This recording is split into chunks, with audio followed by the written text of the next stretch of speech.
público sobre la competencia, bueno, no te va a dar. Buenos días, señores congresistas. Se va a pasar lista para computar el quórum de reglamento. Señores congresistas, Villarón Seminario. Olaechea Álvarez Calderón.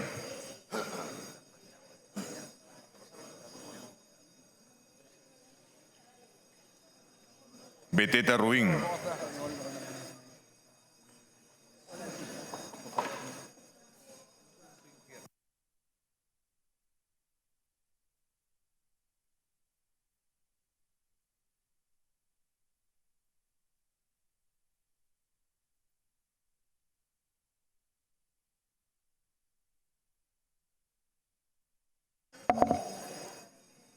Eresi Chicoma.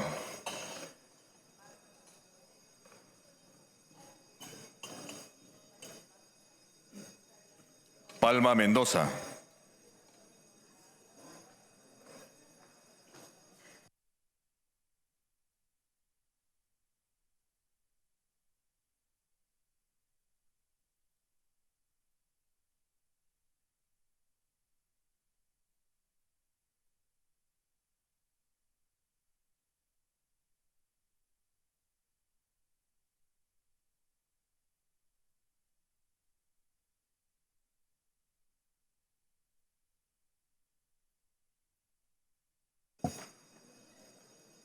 Torres Morales.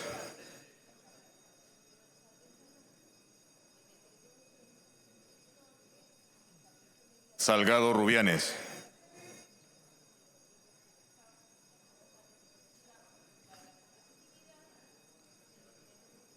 Mantilla Medina.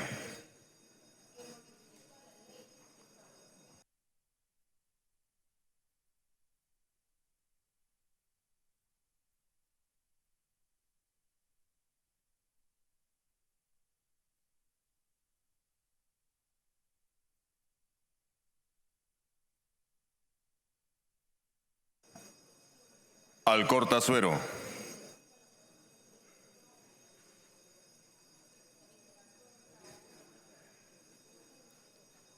Neira Olaichea.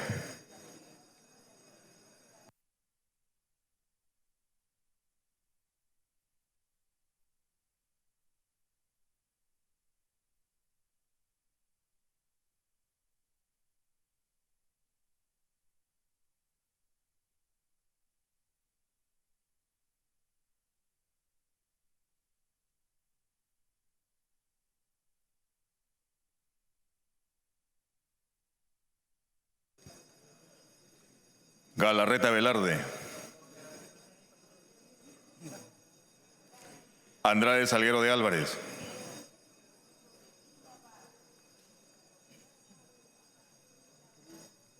Bartra Barriga.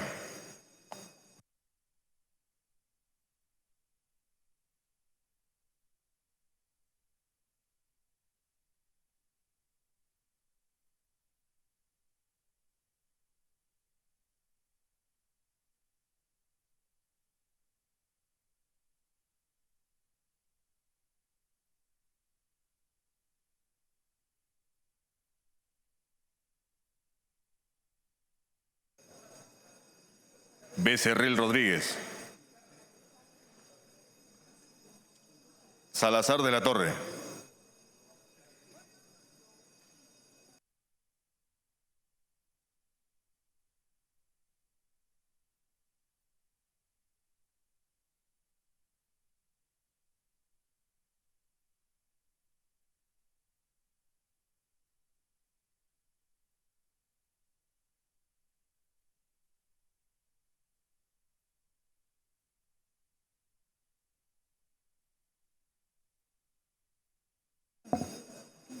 Iberico Núñez. Acuña Núñez.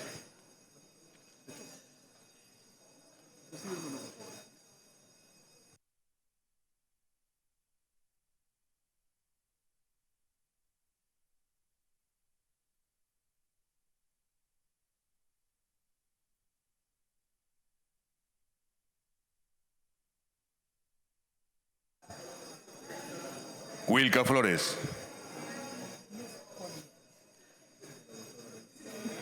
Ochoa Peso.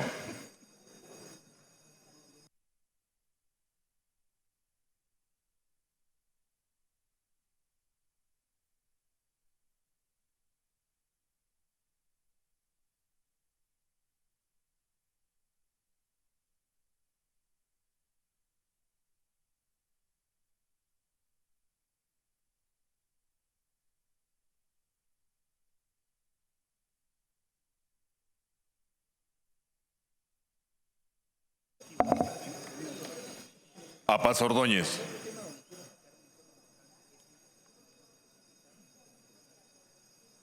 Arana Segarra.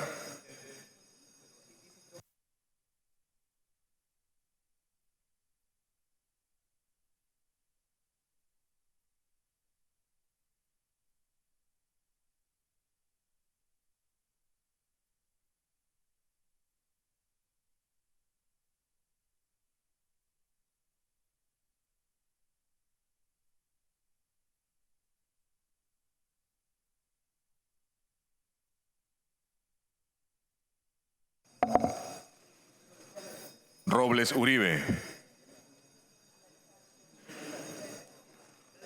De la Herrera.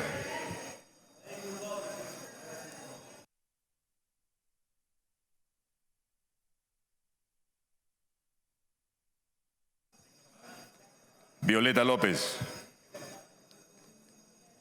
Flores Vilches. León Romero. Costa Santolaya. Herrera Arévalo. Reategui Flores.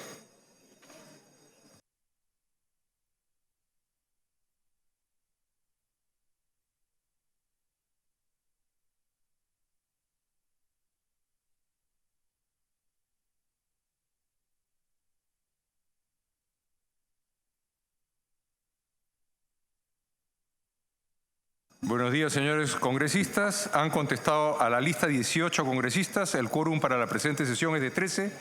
Con el quórum reglamentario se inicia la sesión. Se pone en observación el acta correspondiente a la 7ª sesión del periodo anual de sesiones 2019-2020, realizada el 27 de noviembre de 2019, cuyo texto ha sido puesto oportunamente en conocimiento de los miembros de la Comisión Permanente. Si no hay observación al acta, se dará por aprobada. El acta ha sido aprobada.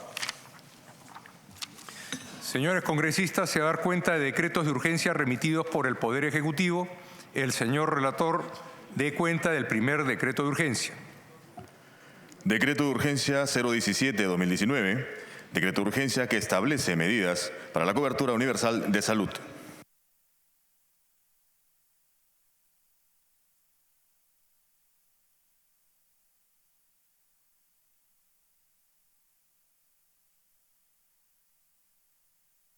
La presidencia propone al congresista Becerril Rodríguez como congresista coordinador para la elaboración del informe del decreto de urgencia 017, que establece medidas para la cobertura universal de salud.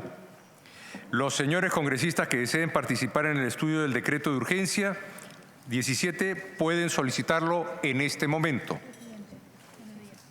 Ya. Congresista Salazar. Para mi participación, presidente.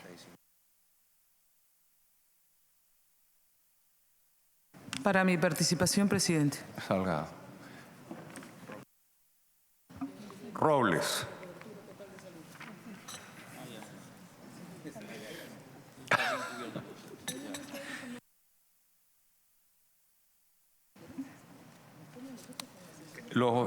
Ha quedado establecida pues la comisión. La designación del congresista Becerril Rodríguez como congresista coordinador para la elaboración del decreto de urgencia 017 con los congresistas Salazar, Salgado y la congresista Lisbeth Robles. Votación nominal. Señores congresistas, Beteta Rubín. Sí. Beteta Rubín, sí. Eresi Chicoma. Sí. Eresi Chicoma, sí. Palma Mendoza. Palma Mendoza, sí. Torres Morales.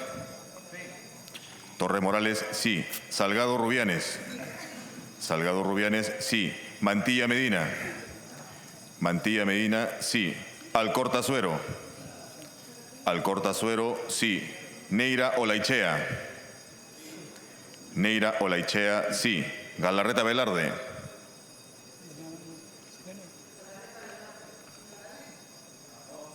Galarreta Velarde, sí. Andrade Salguero de Álvarez. Andrade Salguero de Álvarez, sí. Bartra Barriga. Becerril Rodríguez. Salazar de la Torre. Salazar de la Torre, sí. Iberico Núñez. Acuña Núñez. Wilca Flores. Wilca Flores, sí. Ochoa Peso. Ochoa Peso, sí. Apaz Ordóñez.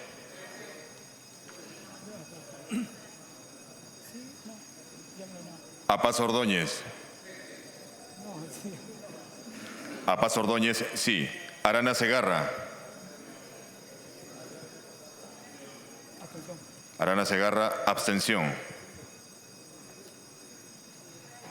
Robles Uribe. Robles Uribe, sí. De la Herrera. De la Herrera, sí. Violeta López. Violeta López, sí. Flores Vilches. Flores Vilches, sí.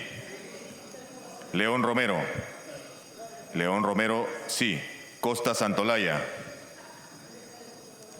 Herrera Arévalo. Reategui Flores.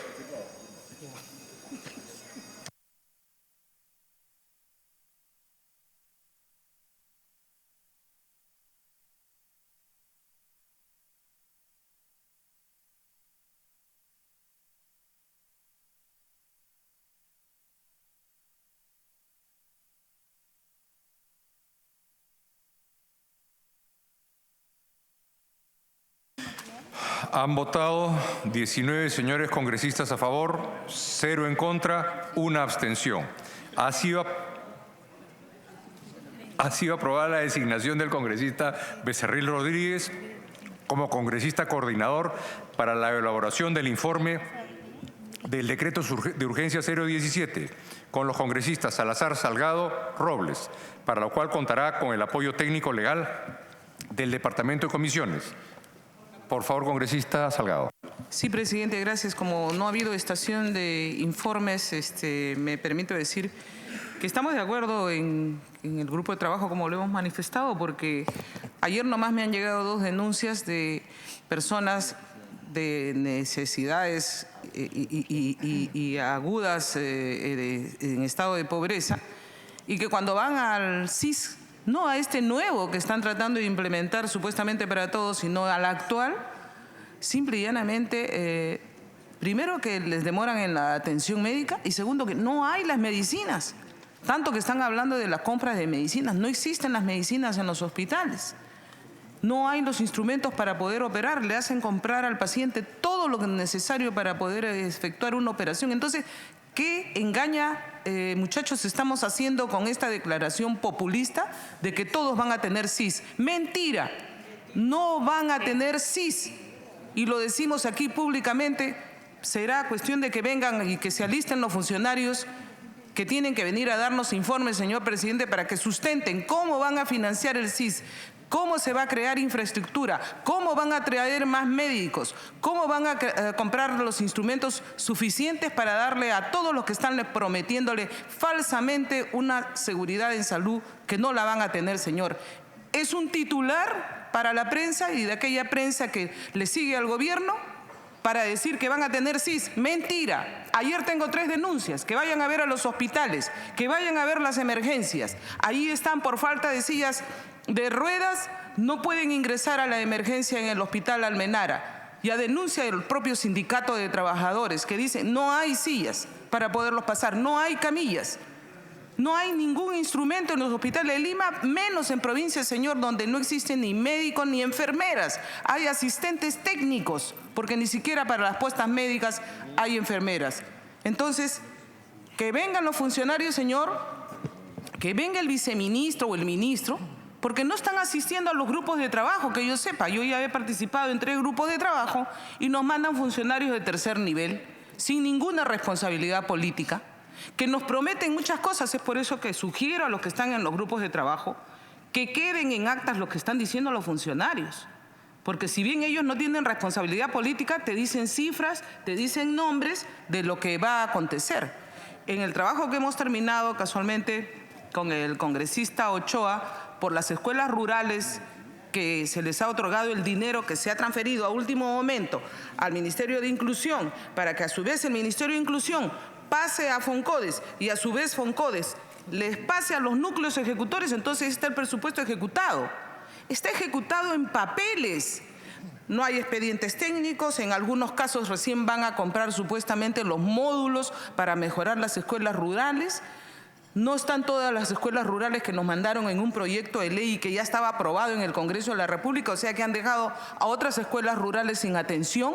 Les hemos pedido si están incluidos en el próximo presupuesto, dicen que sí, el funcionario, pero el responsable político no. Por eso que se le tiene que dejar muy en claro al próximo Congreso que venga, que chequee siquiera estas 30, porque lo hemos aprobado, señor, porque no nos vamos a negar a que Foncodes, que ha hecho siempre un buen trabajo, pueda de repente mágicamente hacerlo en el transcurso de 15 días y habilitar 30 escuelas rurales, sobre todo en el área de infraestructura cuando tienen internado, sobre todo en zonas de selva, en zonas altas. Pero realmente lo que estamos haciendo es convalidar una ineficiencia, porque esta política de educación debería incluir a todas las escuelas rurales que en este momento se encuentran con alumnos estudiando en tarimas, en el agua, en el río, como hemos visto nosotros en nuestros viajes de inspección, señor.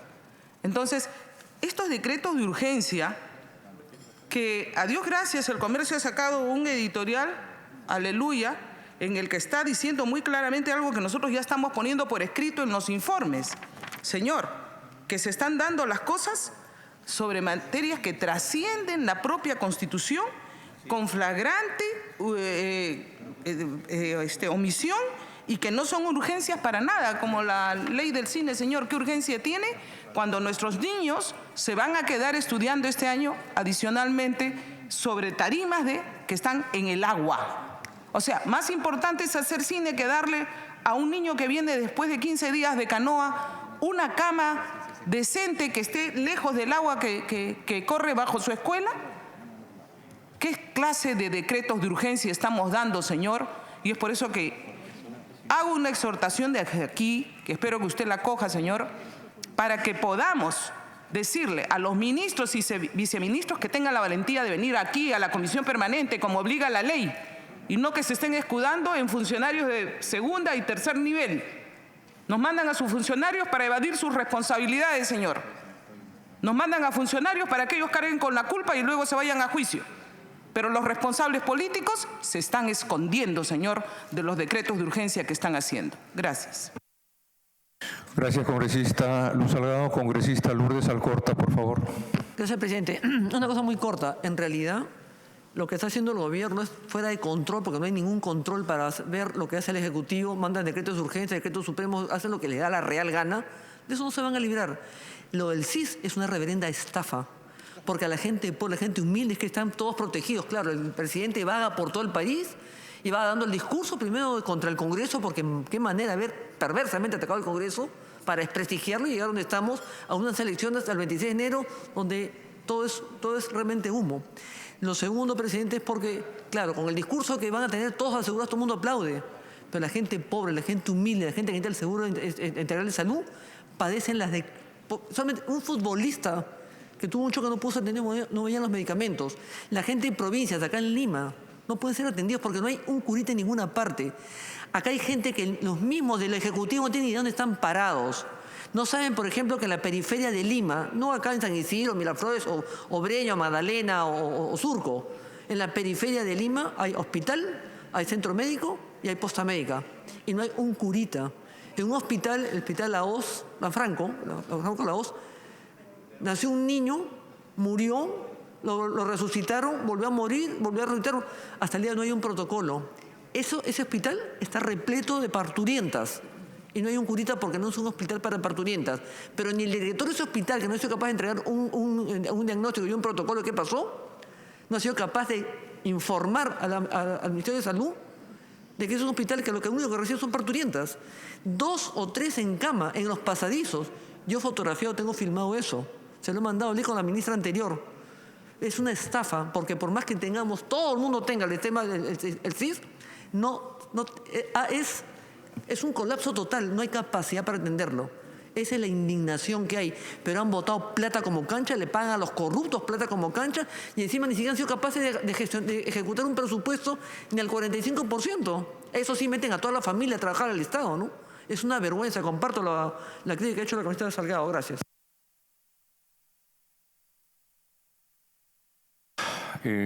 Congresista Andrade, por favor.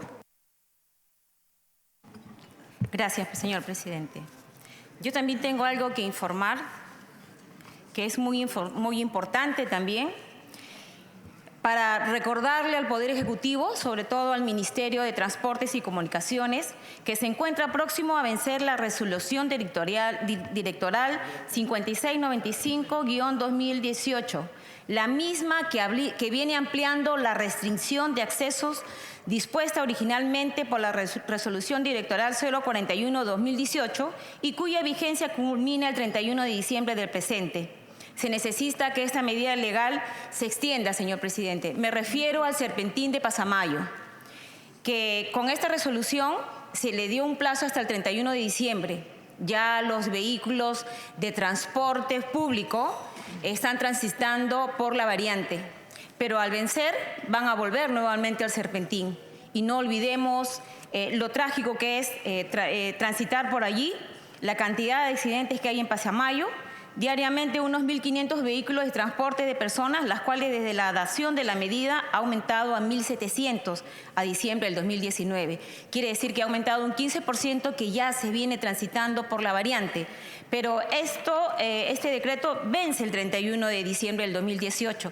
Así es que yo quiero aprovechar este espacio para que se pueda tomar nota el Ministerio de Transporte y solucione y dé una ampliación.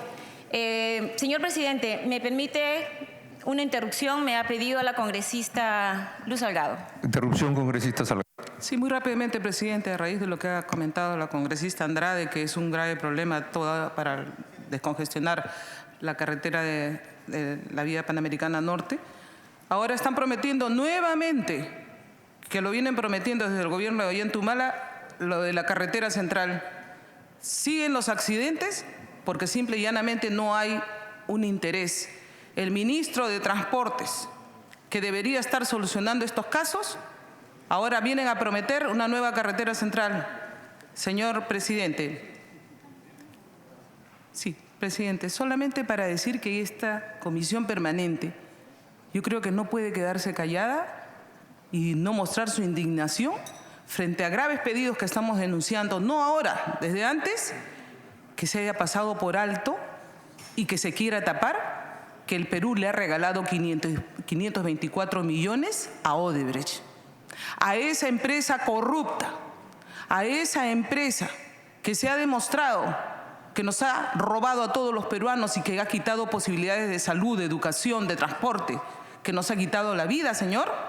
A esa empresa se le regala. Este es el único país que le devuelve plata a quien le roba. Y esta comisión permanente no se puede quedar así callada, señor. Todos tienen que decir ahora cuál es su punto de vista. Porque hay algunos que están diciendo que queremos obstruir la investigación. No, que se haga todas las investigaciones. Ya le pagaron, ahora no hay ni siquiera datos, señor. No quieren ni siquiera dar información. Entonces, ¿quiénes están avalando que a Odebrecht que siga contratando?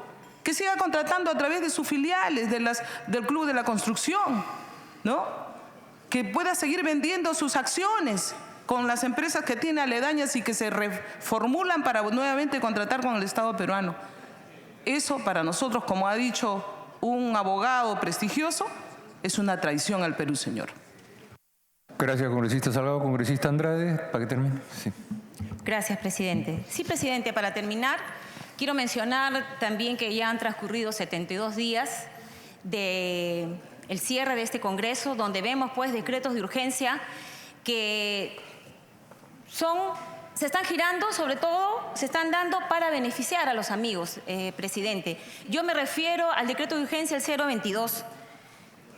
Si bien es cierto, este decreto de urgencia se dice que es para promover el cine, todo tipo de actividad cultural o de creación. Pero esto no es posible, señor presidente. Yo tengo muchas denuncias en mi despacho. Desde que he asumido el cargo de congresista, vengo acompañando a presidentes pobladores de muchos centros poblados, valga la redundancia, en mi región Lima provincia, donde tienen que acudir al Ministerio de Cultura para poder obtener el CIRA, que sin este CIRA no le pueden poner agua y desagüe. Y esto es escandaloso en realidad, presidente, porque no solamente ellos tienen que pagar ese certificado, sino que también tienen que pagarle a los arqueólogos. Y cuando ya pasan 3 o 4 años, ¿qué es lo que dice el nuevo ministro? Eso ya no vale, vuelvan a solicitar el CIRA.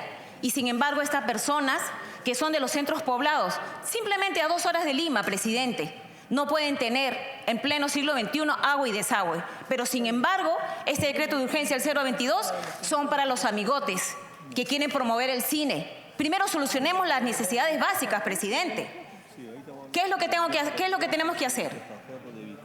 Decirle a los señores de centro poblado que hay que esperar, hay que vivir en la necesidad de ellos. Muchas veces he acudido con directores del Ministerio de Cultura y solamente es un saludo a la bandera. Entonces yo quiero levantar mi voz de protesta y que ojalá los medios de comunicación puedan hablar sobre este decreto de urgencia, el 022, habiendo tantas necesidades en nuestro país. Yo, presidente, de verdad me siento mal cada vez que vienen de los centros poblados que no tienen ni agua.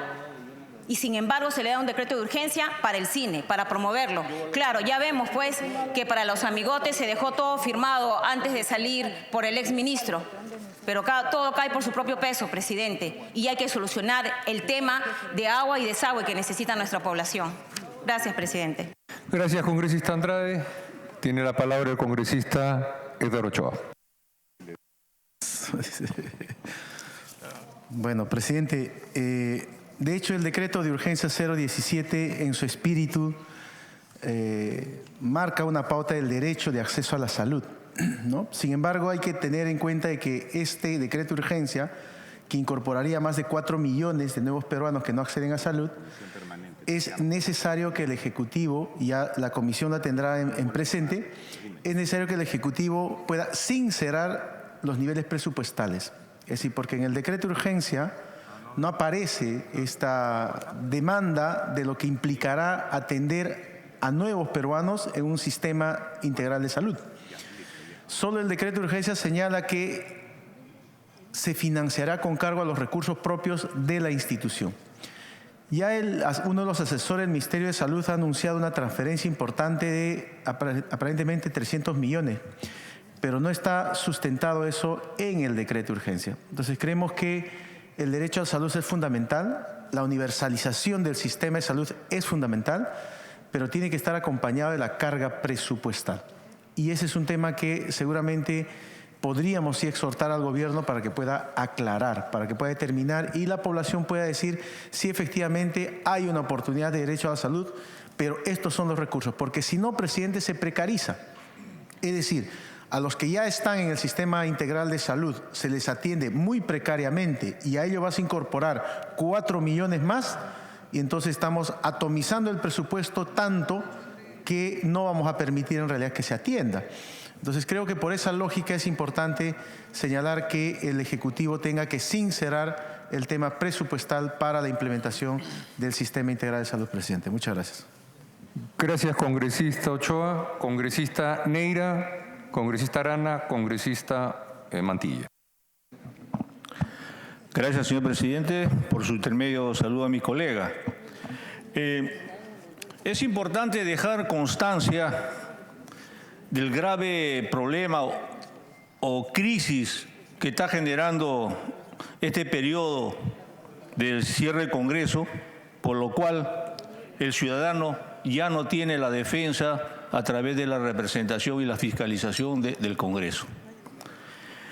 Se están dando casos como los decretos de urgencia, como lo mencionó la congresista Salgado, que van a tener que pagar esas faltas, esos delitos, esas omisiones. Entonces, lo que vemos a un ejecutivo, en realidad es un real obstruccionista a la lucha contra la corrupción, siendo su bandera. Porque al cerrar el Congreso es una gran obstrucción en perjuicio de la sociedad, del pueblo, en hacer el trabajo de fiscalización. Y voy a poner un ejemplo. Por ejemplo, el viceministro, ahora como ya no lo podemos traer acá, o no quieren porque tienen miedo de dejar registro de sus delitos, de sus faltas contra la Constitución y las leyes, el reglamento, no quieren venir acá. Por ejemplo, el viceministro anuncia pomposamente en varios medios que para el año 20 en junio va a estar ya el proyecto de parque industrial de Ancón de las 1.300 hectáreas, que es territorio de todos los peruanos. Y con conocimiento la ministra, con conocimiento que hay un proceso de investigación del Ministerio Público por delito de falsedad genérica en el gobierno anterior. ¿Cuál es la falsedad genérica? Que la oficina o el departamento del Plan Nacional de Diversificación Productiva creado por el señor Gessi, ellos iniciaron un proceso para adjudicar ese terreno a un grupo de constructoras y aliado con empresas españolas. ¿Qué hicieron para iniciar un proceso? Como es normal, hacen el estudio de la demanda y involucraron a 600 empresas, que era el universo que justificaba ese proyecto. Resulta que esas 600 empresas jamás fueron convocadas, jamás fueron entrevistadas e inclusive le asignaron terreno, 20.000, 15.000 metros cuadrados. Yo mandé 600 cartas a esas 600 empresas para decir de qué manera participaron y contestaron que jamás el Ministerio de la Producción los convocó. Y algunos han hecho acciones judiciales contra el Ministerio y con los exministros. Y la ministra tiene conocimiento pleno, documentado, y está cometiendo el delito de omisión de función y omisión de denuncia. Porque el procurador y ya va a iniciar un proceso de investigación del Ministerio Público contra el ex ministro de Economía, contra Pueblo e Inversión, y este viceministro sigue anunciando ese parque y que el Estado va a gastar más de 600 millones. Claro, el Estado va a invertir a mejorar la plusvalía de ese territorio para beneficiar el que va a ganar el contrato. Esos son actos que no quieren venir a declarar. El Ministerio Público lo tiene, pero ojalá pues que el Ministerio Público vea ese acto y que el Ejecutivo, que es el gran luchador, el gran paladín de la lucha contra la corrupción y la impunidad, resulta que es el gran obstruccionista de la lucha en perjuicio de nuestra sociedad, señor. Y ahora, ¿quién ocupa el cargo del Plan Nacional de Diversificación Productiva que tiene que ver con este proyecto, que es una cápsula? Usted como ministro se debe conocer. Está el señor Jonathan Ríos, otro moqueguano, otro coludido con este gobierno, que ya lo han sacado varios, tiene varias denuncias, pero lo reciben. ¿Sabe por qué? Para mí que este señor Jonathan Ríos es más poderoso que la ministra y el viceministro. Es más poderoso. Entonces lo que nosotros tenemos acá son ministros pintados y que son cobardes, que no vienen acá, porque como decía la congresista Salgado, tienen miedo de dejar huella a su delito y mandan esto. Deberían venir, como no hay Congreso, hacen lo que le da la gana. Me pido interrupción al congresista Mantilla, si usted me permite. Congresista Mantilla, ¿tiene la interrupción? Sí, pues señor. Lamentablemente, presidente, el señor Vizcarra, que habla públicamente de la lucha contra la corrupción, este señor Jonathan Ríos tuvo un proceso penal en Moquegua por compra irregular de motos a través de un programa Procompite, donde no se hizo ninguna licitación y se hicieron compras sin procedimiento. Pero, las manos mágicas, pues, cuando el señor Vizcarra llega al poder, todas esas denuncias fueron archivadas. Entonces, no tiene un pasado tan transparente el señor Jonathan Ríos y ahora también ha sido asignado como asesor 2 del Viceministerio de Gobernanza Territorial acá en el Ministerio de la PCM. Entonces, hay cosas que no se dicen. Lamentablemente, el Ejecutivo ha avasallado todos los poderes, y donde nosotros no tenemos quizás capacidad de respuesta apropiada. Pero yo le haría un pedido, a pesar que es una interrupción, presidente, sumándome a lo que comentó la congresista Luz Salgado. Por ejemplo, tomemos un acuerdo aquí, tomemos un acuerdo en la comisión permanente para exhortar al presidente de la República que envíe acá a los ministros a defender estos decretos de urgencia, porque están enviando a funcionarios de tercer rango, de tercer nivel, sin ninguna responsabilidad, pero deben ir los ministros, porque acá lo que se analiza son los decretos de urgencia firmados por cada sector. ¿Qué ganamos con un funcionario de tercer rango? Nada, señor presidente. Acá, como le digo, sería bueno tomar un acuerdo de toda la comisión para exhortar al presidente que vengan los ministros a defender sus decretos de urgencia y de esta manera hacer una revisión y un pronunciamiento o un análisis más adecuado de cada decreto de urgencia. Muchas gracias. Congresista Neira puede continuar. Sí, para concluir, en realidad la gran observación que tiene que hacer este gobierno y su ministro es a su conciencia, pues. Porque acá lo que estamos haciendo, estamos dejando huella, estamos dejando constancia. Estamos dejando constancia para que después sean procesados. El Ministerio Público tiene una gran responsabilidad ahora. Tiene las denuncias, tiene las pruebas, no indicios, sino pruebas contundentes, tiene pruebas de la falsedad genérica, de la omisión de función. Inclusive también al procurador, que debería defender los derechos. Acá Lima tiene un gran problema de territorio, ordenamiento territorial. Gran problema. No desarrollamos la industria y, por tanto, al no haber industria no hay empleos y es lo que genera el gran comercio ambulatorio por efecto de las malas políticas y por la corrupción y por este gobierno obstruccionista de la lucha contra la corrupción y la impunidad. Hay que decirles, el principal que daña a la sociedad, que daña al país y daña al futuro de todos los peruanos. Gracias, señor presidente. Gracias, congresista Neira. Tiene la palabra congresista Arana. Gracias, presidente. Bueno, estábamos viendo el tema del decreto de urgencia que ha sido enviado sobre las medidas para la cobertura universal de salud y efectivamente esperemos que el grupo de trabajo pueda hacer un informe señalando además, presidente, el hecho de que llevamos 30 años de políticas neoliberales en que la salud se ha convertido en una mercancía, como convirtieron la educación en una mercancía.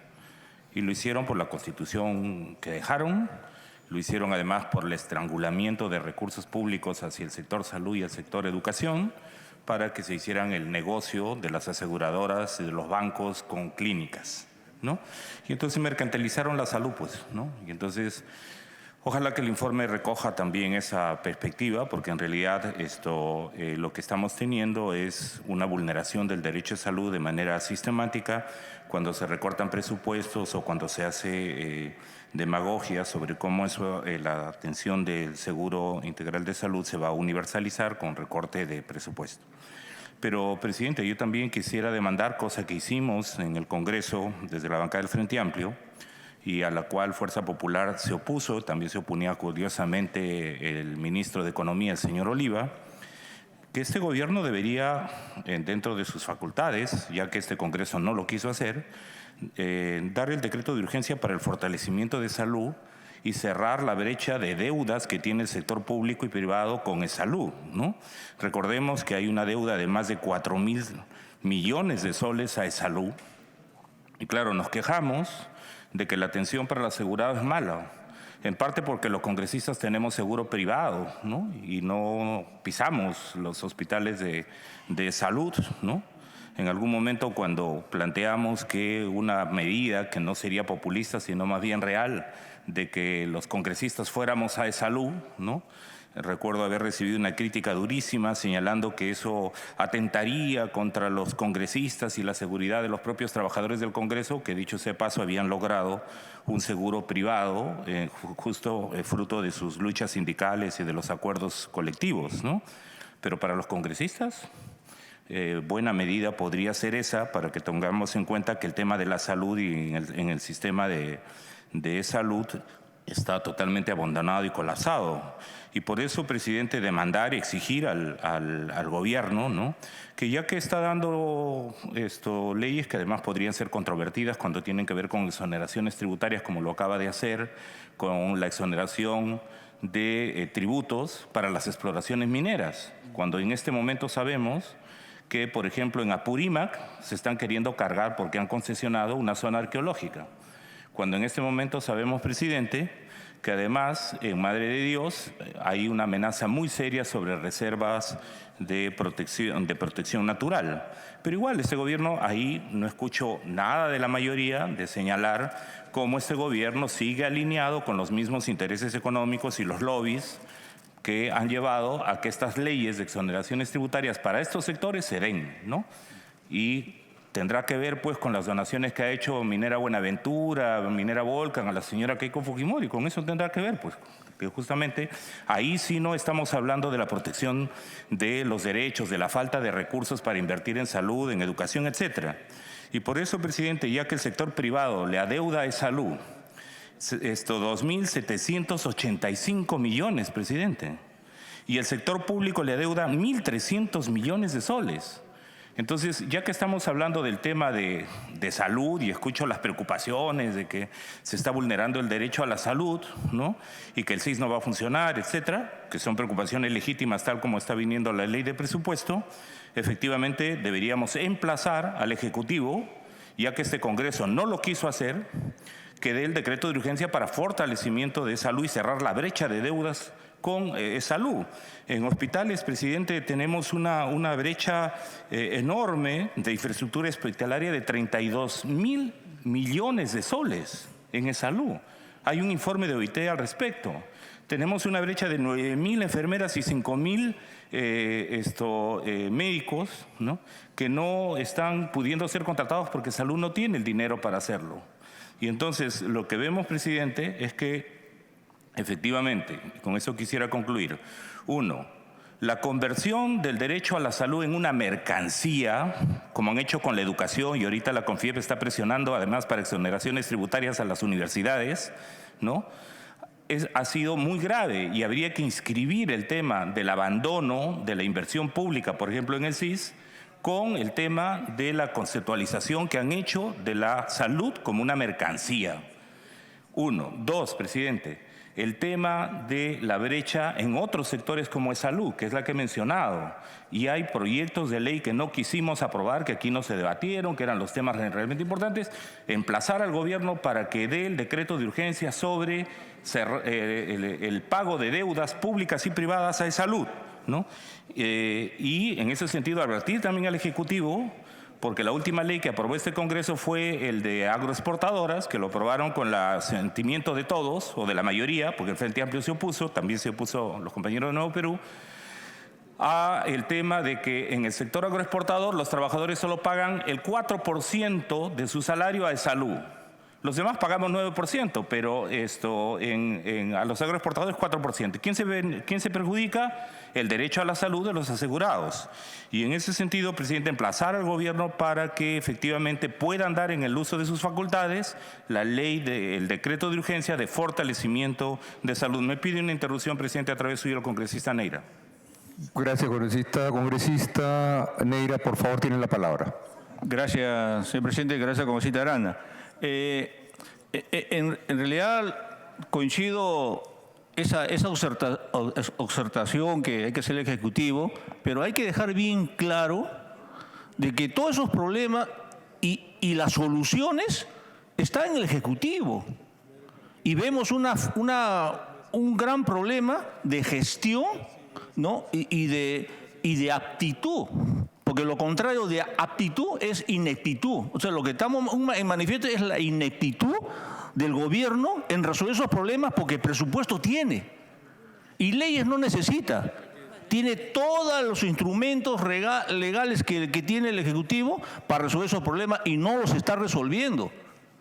Ya el Congreso está cerrado, perfecto, dice que era obstruccionista, ahora tiene la cancha libre, tiene todo el presupuesto y los decretos de urgencia están reflejando la ineptitud, la capacidad de gestión como político, esa incapacidad lo está manifestando en los decretos de urgencia que no están resolviendo los problemas que arrastra y hay mucha frustración en la población en estos temas.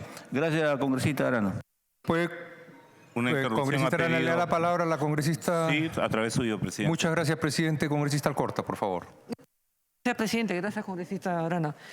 Bueno, ya que estamos un poco hablando del tema y este es el único foro político que tenemos de cobertura para poder fiscalizar a un gobierno que ha cerrado el Congreso para no tener fiscalización, yo quiero plantear varias cosas rapidísimas, presidente.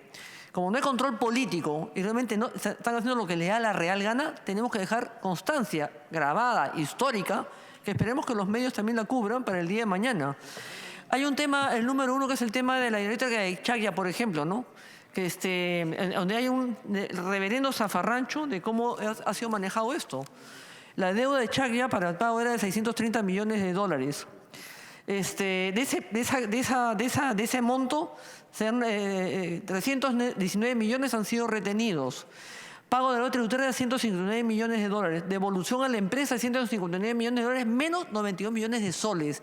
Esta mezcla de dólares y soles, todo se le paga en dólares, pero nosotros cobramos la deuda tributaria en soles. Es bastante extraño hacer esta mezcolanza. Y la reparación civil viene a ser $131 millones, o que viene a ser 438 millones de soles. ¿Quién nos puede explicar esa situación tan anormal de la regulación donde hay pleitos entre fiscales y jueces sobre el monto? La jueza María Álvarez, ella no ordenó, ella simplemente homologó la deuda, pero no sabemos qué es lo que pasó, quién lo ordenó, porque acá van a tener que asumir responsabilidad con esa amenaza de que si no decimos si hacemos o no hacemos, obstaculizamos y ponemos en riesgo el tema del pago de la deuda. Lo otro, presidente, el Hospital Regional de Moquegua, ¿no? Hay una sorpresa, se inició con 42 millones, a ver, por favor, se comenzó con 42 millones. Y luego terminó con 262 millones. La deuda la conocemos perfectamente porque ha sido el escándalo de este gobierno, del señor Vizcarra, con el ministro Edmer Trujillo, que lo firman el último día del año, en el último día de la gestión del señor Vizcarra. ¿Y cuál es la explicación del ministro Trujillo? Que eso se ha hecho con la transparencia, recogido entre todo el sistema del procedimiento del Estado, etc., pero sobre todo con la verificación y la atribución del control de la UNOPS. La UNOPS, el PNUD, la OIM no tienen por qué meterse en nada de esto. Lo que pasa es que son organizaciones de las Naciones Unidas que cobran el 3% por este tipo de actividades, no son fiscalizadas, no les entregan ningún papel a nadie que lo solicite, ni siquiera la Contraloría. Por más que la Contraloría le pida un documento de cómo ha sido la operación, ellos están libres de decirles que no lo van a hacer. Por eso que todos los gobiernos regionales, los gobiernos locales, el Ejecutivo utiliza al UNOPS, al PNUD. Lamentablemente, y es culpa en cierta manera de Fuerza Popular, yo dejé un proyecto de ley armado para que el UNOPS, PNUD, OIM no entren al tema de proyectos. ¿Qué tiene que ver la OIM, que es migraciones, a hacer un proyecto de una carretera? Ellos tienen que originar sus propios ingresos, porque de eso vienen sus propios ingresos. Entonces es muy fácil aceptar cualquier precio. Pasar de 42 millones de soles a 262 millones de soles es una barbaridad y no pueden ser fiscalizados. Eso solo la fiscalización de Fuerza Popular, lamentablemente no lo cedieron, como también la fiscalización de compras de gobierno de Estado a Estado, y con una serie de requerimientos más que se han quedado pues, lamentablemente en la agenda del Pleno. Después se ha publicado el reglamento del decreto legislativo que reestructura el sistema administrativo de defensa jurídica del Estado y crea la Procuraduría Central del Estado. La ex procuradora Catherine Ampuero ha publicado en las redes, me sorprende que no haya lo seguido, señaló que por el Twitter que mediante el decreto supremo 018-2019 se faculta al Procurador General, o sea, nadie puede investigar hoy día ni al presidente, ni a congresistas, ni a funcionarios, ni a ministros, a nadie. Este decreto prohíbe esa investigación. ¿Quién nos puede aclarar ese tema? O sea, nadie va a ser investigado. O sea, ¿cuál es la lucha contra la corrupción? Está publicado en las redes de ella. ¿Cuál es la lucha contra la corrupción cuando nadie va a poder ser investigado? Se prohíbe investigar a las autoridades del Estado. Es una vergüenza. Después también, presidente, quisiera que alguien nos pueda explicar, digo, sentada la preocupación, la situación de COFIDE. COFIDE en un momento que entró en quiebra. ¿A quién financió COFIDE? COFIDE puede subvencionar, puede financiar a empresas extranjeras que vienen a licitar. Cuando una empresa viene a ofrecer una concesión, corre con todo, hasta con la garantía. Pero les han prestado plata, no me acuerdo si fue el gasoducto o la interoceánica, donde la vicecontralora mandó a Proinversión decir que no se contratara con esta empresa, porque saben que le debe plata al Estado. Como no le hicieron caso a la vicecontralora, ahí vino pues la asesoría de 20 minutos de ida y vuelta de un estudio de abogados, que no me acuerdo el apellido, para decir que sí se podía hacer. Miren el reo que está en el día de hoy, todas estas personas involucradas, inclusive el señor Kuczynski. Después sorprende mucho que nos digan cuál es la decisión de COFIE. ¿Le han tenido que inyectar plata? ¿No han tenido que inyectar plata? ¿Quién financió? ¿Podía hacerlo? Eso que nos cuenten. Después la ministra de Producción llamó la atención, salió en Canal N, parece, que el embajador de Japón fue a visitar a la ministra de Producción porque supuestamente tenía una cita con ella. Cuando llegó al ministerio le dijeron que no había ninguna cita y que sacara la cita en otro momento. A ver, va el embajador de Japón a buscar a la ministra de Producción porque tenía una cita y dicen que no hay cita y que regrese. Esa falta de nivel, esa falta de clase social, política, de estadista, de ministro, de responsabilidad, de gesto, deja mucho que desear en este gabinete. De perfectos desconocidos casi todos. Y después, no lo hubiera querido mencionar, pero sí acá el señor Clemente Flores va a tener que explicarnos en un momento. Hay un titular en el medio, un correo, donde la familia de él, me gustaría que esté presente, el señor Clemente Flores, me gustaría que tanto ha señalado a todo el mundo, se ha parado acá a defenderla, ha atacado a Fuerza Popular, ha atacado a todo el mundo.